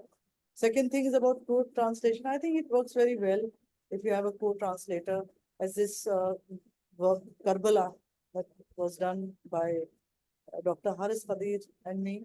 And I mean, it was good because there are parts that you are very good at, skills that you are good at, and there are other skills that the other person is good at. So such kind of a partnership really works well. If you are in agreement with each other and if you can respect each one's ideas, I think it works out very well. It worked out very well for us. So code translation is good. It should bring about a very good translation because you have more than one mind at work. Okay, I hope that answers you. It does, it really does. And I'm sorry I couldn't attend the whole thing because I was traveling till the evening, late evening, so I couldn't join from the beginning. But that really answers my query to some extent, and I would love to discuss it with you, hopefully, and some You're other people So Afan, as well. Saab, the YouTube link will be available after a week or so you can go through this. Thank you so much. Thank you so much, sir. Okay, thank you. Let me see one more time. Razi bhai, that's the end. I do not. Okay. And back to you. Okay.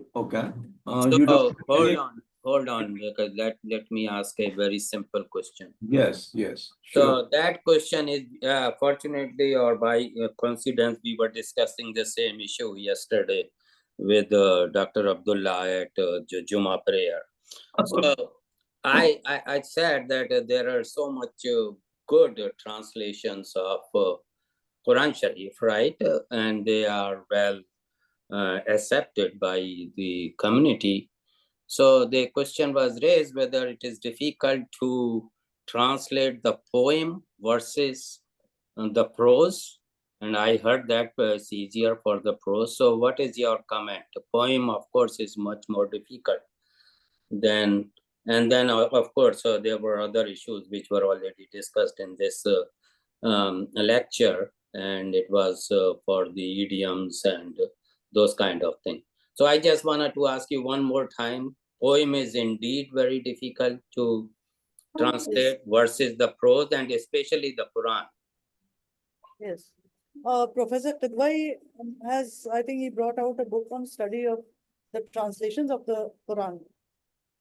So that was very interesting. And he made a distinction between who is translating. I mean, it's a Westerner who's translating, or if it's a Muslim who's translating, who's well versed with the culture and the with the Quran itself. That makes a difference. And of course, poetry is more challenging. And prose, at least you have this flexibility that you don't have to, go for the music and the rhythm and that kind of thing. You have to get the sense of it. So both are difficult, but I think prose would be less taxing in some ways. The translation itself is not easy, and translation of Quran. I remember one of our dear professors, Professor Najma, said one day that the Quran has been translated by men. But don't you think it would be different if a woman had translated it? So that is worth thinking, that gender, culture, all those things matter. They add to the complexity and the issues related to translation. Thank you. Razi bhai, back to you. I have a question. Oh, hold on. There is one more hand raised. Yes. Aisha, please. Yeah. Hello, everyone. Thank you so much for an enlightening lecture. Professor Sami Rafiq, she's my friend, Sami Apa, I call her. So, and it's very nice to see all the three speakers because I know all of them personally. My question, to cut it short, my question is related with the very strange and political aspect of translation. Obviously, you are a translator seeped in the culture, both the cultures, I would say. And you're very honest about your translation work. You try hard to convey the message that is encoded in the source language text. But you know that there are so many translations available, like bestsellers. I'm talking about those of Rumi. Rumi is a fad, one of the bestsellers. Pocketbooks, a pocketbook size Rumi is available everywhere, especially in the West. So Rumi has been secularized a lot, and he has been made to be bereft of any Islamic orientation or Islamic roots, so that he sounds secular. But the point is that Rumi's coming from Islamic culture is something that one must highlight, so that we know that from this part of the world, we have strong messengers of peace. And there's a narrative, that tries to label brown, especially brown people of one particular community, as I don't want to use the word hardliners or extremists or even terrorists. So wouldn't it be better not to criticize such attempts at translations which try to remove all traces of the original culture and original text from from the text, and make such writers sound very secular, as if they had no roots, as if they do not come from a particular background or particular geographical mm, uh, entity. So that becomes that sounds quite strange and highly political. Would you like to say something about this? And what should we do in order to combat, or in order to produce some kind of counter narrative to this kind of, mainstream hegemonic discourses through which one and some particular people are maligned in the world? One thing I'm very happy about is that you talked about the gender aspect. And I remember many times I've told my students not to translate insan as just man, but people wouldn't give heed. So thank you so much that you talked about it.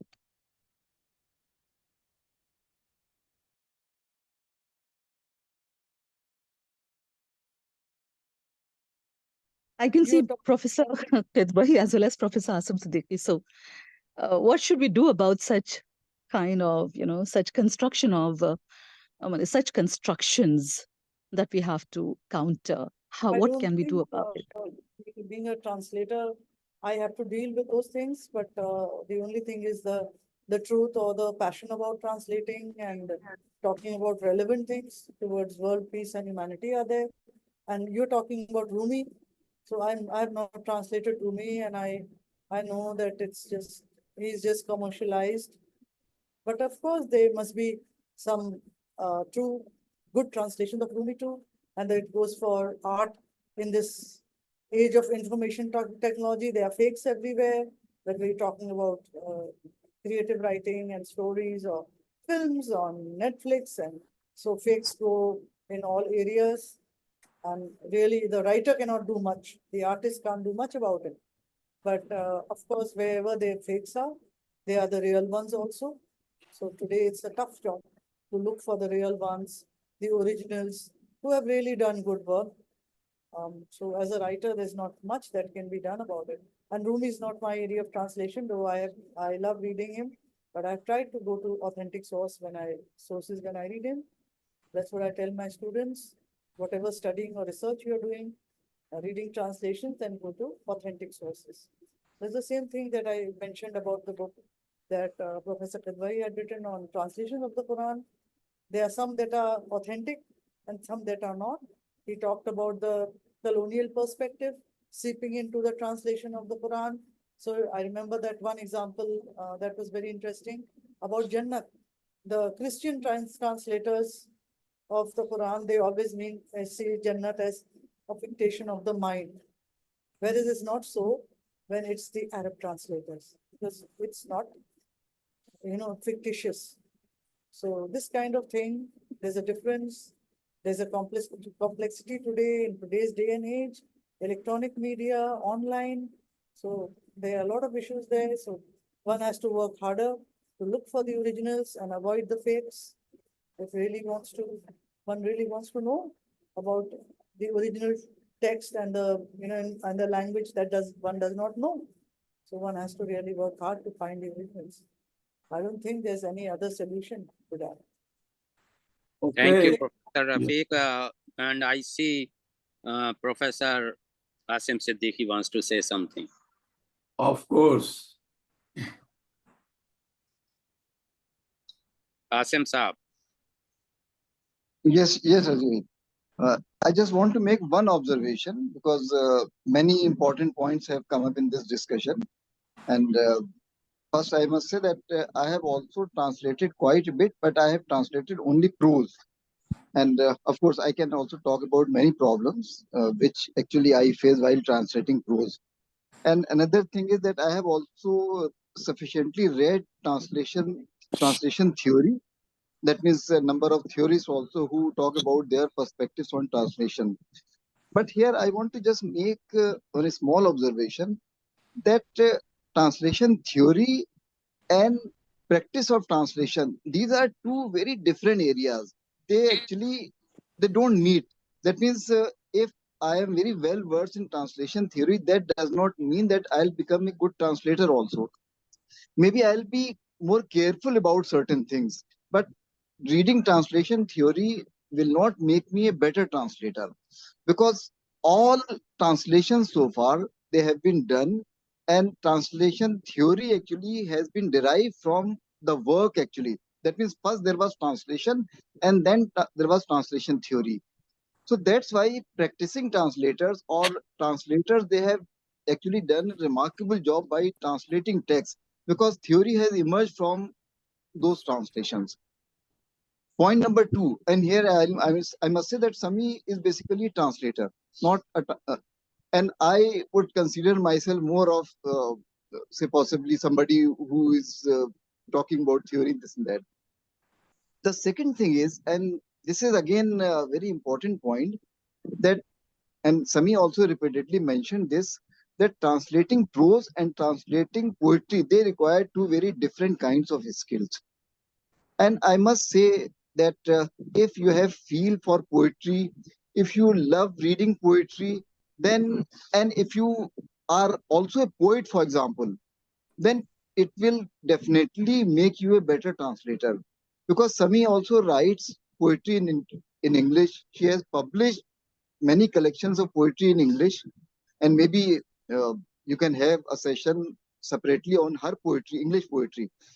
And I must say that I made the same observation when Anisur Rahman Saab was having a session, because Anis Saab also writes poetry. And so that means somebody who writes poetry, somebody who reads poetry a lot, somebody who has feel for poetry, possibly that person is better qualified to translate poetry rather than somebody like me who is more into reading fiction, prose, non-fiction than possibly poetry. So this is one of the, and since Sami reads poetry, she writes poetry, so that in fact also makes her a better translator. And in fact, it has happened many times when I am struggling with something, and another friend of mine who is not here, he is a very important publisher, Mr. Brijesh Kumar. He was also struggling with something, and I'm just narrating one incident. We were struggling with the translation of 2 lines, and we took half an hour, but still we were not getting it right. And we asked Sami, and she just took 2 minutes to translate that, and she got that right.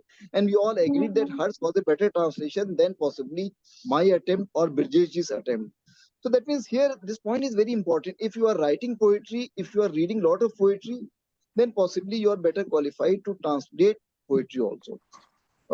I must say that not many people actually read poetry, but if somebody reads poetry, I'm talking about English poetry, not many people read English poetry, but because she does, so that also makes her a better translator. Thank you. Thank you, Asim Saab. Let me ask a question. If a poem written in English and is translated into Urdu, would it have the same flavor if it was written in Urdu?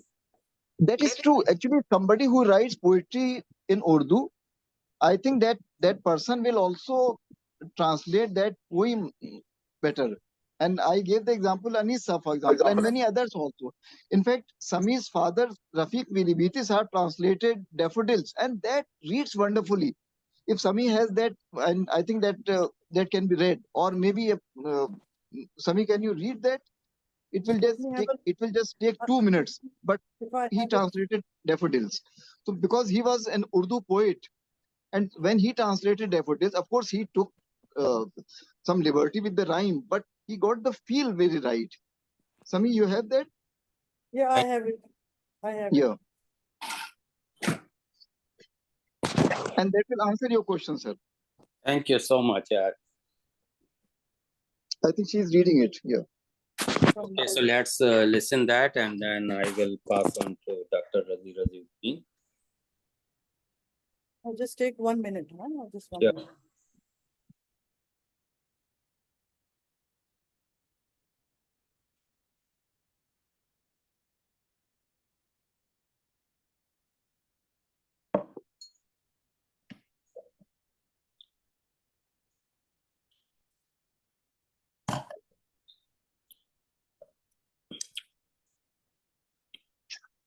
I found this. I found this.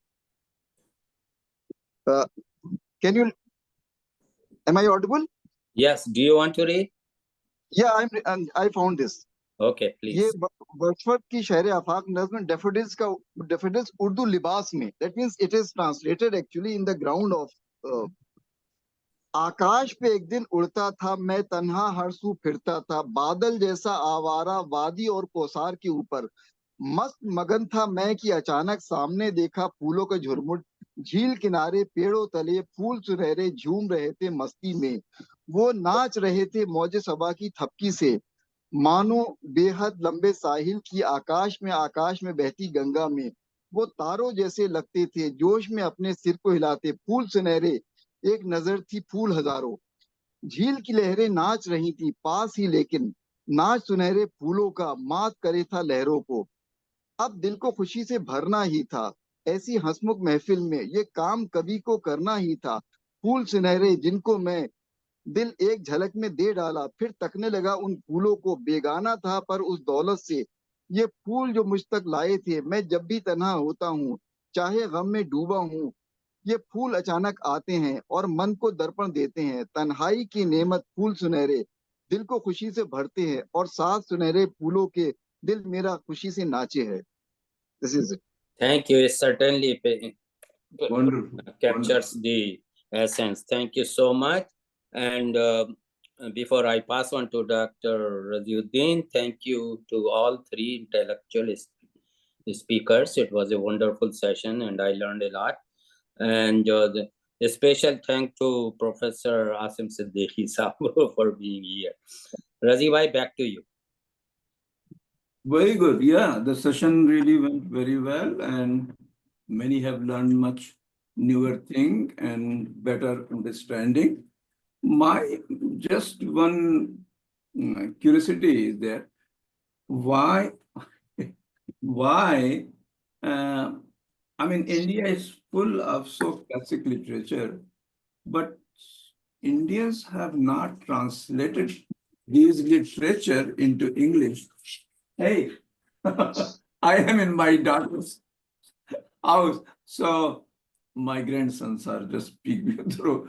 So sorry. I mean, are there like so many classics are there, but others like Western scholars have translated. That was the reason how Rumi became famous in the West, actually, or everywhere, because it came by not from the original sources, rather the translation came from West, Amir Khosrow, Rumi, and others. So why not all these scholars, English, you or anybody else, or many others, or have tried to do all the, or taken up one after another, the classics. I mean, look, in Latin and other languages, they were translated within the West, so many classics, and it became word over, very popular. We have so many good classics, but there was no effort to really translate them and let the public in the world know what we have. That's the comment, and that's the question that I have. Yeah. रजी भाई अगर मुझे इजाजत दें तो मैं इसका जवाब देने की कोशिश करूं। बिल्कुल। देखिए इसमें एक तो ये भी है कि ट्रांसलेशन कोई करे तो वो ट्रांसलेशन बिकना भी चाहिए, पहली चीज। अब जैसे खासतौर से उर्दू में तो आपको वो ट्रांसलेशन बहुत से नहीं, क्योंकि उनके लिए उतनी मार्केट नहीं है। जो कोई अंग्रेजी से अगर उर्दू में कर रहा है उसमें, एक तो ये है, हिंदी में आपको ज्यादा मिल जाते हैं क्योंकि हिंदी की एक मार्केट है, राजकमल ने बहुत से छापे, और एक जो एक हिंद पॉकेट बुक जो है उसने बहुत छापे हैं ट्रांसलेशन, और अक्सर वो एवरेज थोड़े से शॉर्टन वर्जन छापे हैं, लेकिन उन्होंने काफी छापे हैं। उर्दू में आपके ये दिक्कत है। अच्छा, दूसरी वजह ये है कि ऐसे लोग उतने ज्यादा नहीं मिलते हैं जो उर्दू और अंग्रेजी दोनों जानते हैं। अक्सर बहुत से ट्रांसलेशन जो उर्दू में हुए हैं अंग्रेजी से, तो वो उर्दू वाले उतनी अच्छी अंग्रेजी नहीं जानते हैं। कभी कभी वो अपने हिसाब से उर्दू तो अच्छी लिख रहे हैं उसके अंदर, और उन्होंने प्रोज भी लिख दी है, लेकिन आप उसको कंपेयर करेंगे अंग्रेजी से तो वो आपको बहुत उसके अंदर कमियां नजर आएंगी। शायद उर्दू पढ़ने में बड़ी अच्छी लगेगी वो उसमें, लेकिन मार्केट का एक बहुत बड़ा रोल है, मार्केट का बहुत बड़ा रोल है। Yeah, what I was trying to ask is from Urdu or Persian to English, like Francis Pritchett. Like Francis Pritchett has become a big scholar of, Mir and Ghalib. So why this didn't come from Indian scholars? I mean, sitting in Colombia, she's the world-known authority on, these two, and she has the whole. And we had done sessions with her. Why such scholarship did not come from Indian scholar? That is the question. Razi bhai, I was asking almost a similar question. So let me expand on that question. So if Francis Pritchett translates from Urdu to English, and of course she does not know all the nuances that the Urdu person would know. So what do you think, that her translation will be better, or if a person who knows the cultural background and do the similar translation, to Asim Saab, who would be a better translator? देखिए इसमें एक बात तो ये सुन रहे सुनाई दे रहे हैं। जी, एक तो इसमें ट्रांसलेशन के बारे में देखिए, एक ये बात जरूर करी जाती है कि कोई भी ट्रांसलेशन अल्टीमेट ट्रांसलेशन नहीं होता है, और उसमें आपको इसीलिए जो है एक टेक्स्ट के आपको मल्टीपल ट्रांसलेशन भी मिल जाएंगे, और उसमें अल्टीमेट ट्रांसलेशन तो कभी नहीं होता है उसमें। वो तो अब उसमें आप ये देखिएगा कि दो ट्विंस भी होते हैं, उनके अंदर भी कोई मतलब जो है फर्क होता है उसमें। ये जो है जवाब मतलब जो नहीं आसिम, ये जवाब की नहीं मैं कह रहा हूँ कि आपका बेटर कि उनका बेटर। बात इसकी थी कि जो हमारे क्लासिक्स हैं, इवन रिलीजन भी, आप देखिए कि रिलीजियस लिटरेचर भी in the west came because the western scholars tried to touch it and really in depth commentary उस पर हुई। जैसे मेरे शेमल को ले ले, पूरी जी बिल्कुल सही कह रहे हैं। नहीं देखिए, इस्लाम एक का तो मामला या इस्लाम पे हिस्ट्री जो है बारबार मेटकाल्फ का, या किसी और को ले लें, why the इसमें Western scholars are really spearheading all these things rather than the Indian or the Indian subcontinent scholars? भाई एक तो देखिए इसमें सिंपल चीज ये है कि जो वेस्टर्न जो पूरी स्कॉलरशिप की जो है एक रिगरस स्कॉलरशिप की ट्रेडिशन है, वो वहाँ ज्यादा है, पहले से ज्यादा है। लेकिन ये कि ट्रांसलेशन, क्योंकि पिछले, जैसे शाफी साहब ने इसके अंदर अपने एड्रेस में कहा भी था कि पिछले 25-30 साल से ट्रांसलेशन पर यहाँ पर ज्यादा चीजें आई, तो इसलिए अगर आप पिछले 25-30 साल की हिस्ट्री देखें तो ट्रांसलेशन बहुत से आए हैं और आ रहे हैं, और इंडियन स्कॉलर्स मतलब बहुत कर रहे हैं चीजें। और लेकिन ये देन जो है पिछले 25-30 साल से। अच्छा, क्योंकि अक्सर ये होता है ह्यूमैनिटीज में, वेस्ट से एक चीज आती है और वो ट्रेंड जो है मतलब फिर दूसरे कंट्रीज में आता है, तो ट्रांसलेशन का ट्रेंड वहां से आया, फिर यहाँ भी पिकअप किया उसमें। यानी कि जो पब्लिशर्स जो है पहले ट्रांसलेशन को टच भी नहीं करते थे, आज सारे पब्लिशर्स ट्रांसलेशन छाप रहे हैं। तो मतलब तो एक तो सिंपल जवाब, आप एग्री कर लीजिए इस बात को, डिफेंसिव होने की जरूरत नहीं है। आप एग्री कर जाएं इस बात से कि वेस्ट में जो स्कॉलरशिप है वो बहुत ही डीप एनालिटिकल है, इन डेप्थ जो है रिसर्च है उसकी, एंड वाकई वो जो लिखते हैं वो आप ही का लिटरेचर होगा। आप देख लीजिए इन स्कॉलर्स के नाम, इन्होंने घुस करके इन्होंने, देखिए वो तो आपके गांव में देवबंद के, hold on. इसमें कोई शक नहीं। अभी देखिए इधर जो है कल अखबार में आया था कि वो 100 साल हो रहे हैं हड़प्पा और मोहनजोदाड़ो सिविलाइजेशन को।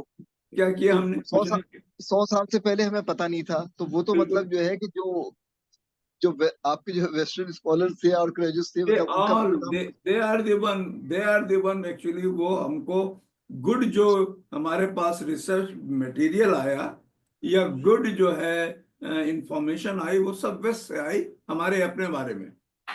So May I let's say say one something? thing. Hold on a bit. जी समी साहब, ये Ji.